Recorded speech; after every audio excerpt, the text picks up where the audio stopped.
on veut trouver la dérivée de 1 sur x, mais par la définition.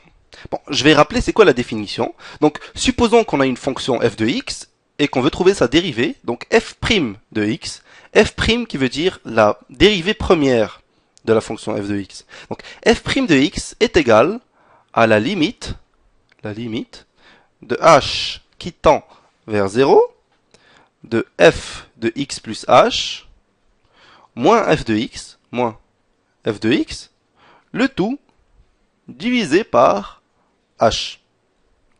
Bon. Maintenant, comme j'ai dit tout à l'heure, je veux trouver la dérivée de 1 sur x. Donc, f de x est égal à 1 sur x. Bon. Ça, je sais que si je prends le 1 sur x ici et que je le mets à la place du f de x ici, ça marcherait. Maintenant, je veux f de x plus h. Pour pouvoir savoir quoi mettre ici. Donc f de x plus h, c'est quoi? C'est que je vais prendre le 1 sur x et je vais remplacer le x par x plus h. Ça me donne 1 divisé par x plus h. Bon, maintenant on va appliquer la limite ici. Donc, ça me donne, donc je vais réécrire ici, prendre du vert. Donc f' de x est égal à la limite de h qui tend vers 0 de f de x plus h. Je l'ai trouvé ici, f de x plus h. C'est 1 divisé par x plus h moins f de x. f de x est égal à 1 sur x. Donc moins 1 sur x et le tout, bien entendu, divisé par h. Bon. Regardez, je peux mettre ici au même dénominateur. Ce que ça va me donner plutôt, c'est la limite de h qui tend vers 0 de x moins, entre parenthèses, x plus h divisé par x multiplié par x plus h. X multiplié par x plus h. Et le tout, bien entendu, divisé par h. Regardez ici, j'ai divisé ça par h, c'est la même chose que si je multiplie par 1 sur h, n'est-ce pas? Donc au lieu d'écrire divisé par h, regardez ce que je vais faire. Je vais multiplier par h. Pourquoi? Parce que j'ai multiplié ici cette fonction-là par 1 sur h. Donc ça égale à quoi?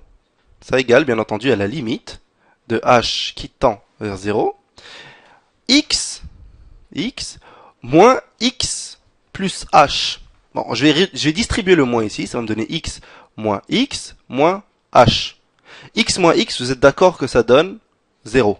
Donc il va juste me rester moins h au numérateur. Divisé par hx multiplié par x plus h. Je fais quoi avec ça? Eh bien, regardez. J'aurai un h en haut, un h en bas. Donc je pourrais les éliminer. Mais pour l'instant, on va juste réécrire hx multiplié par x plus h.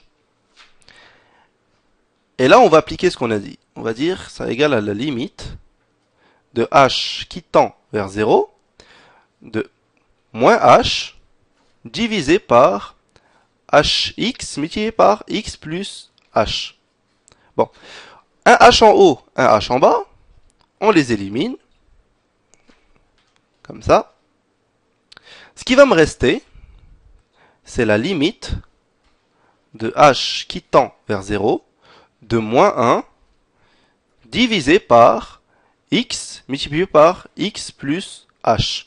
Bon, maintenant, ça égale à quoi? Si je prends le h, la valeur de h, la valeur ici qui est 0, et que je remplace ça dans le h, ça me donne quoi?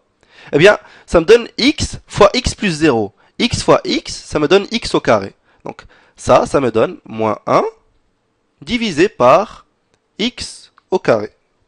Et c'est bien la réponse de la dérivée de f de x.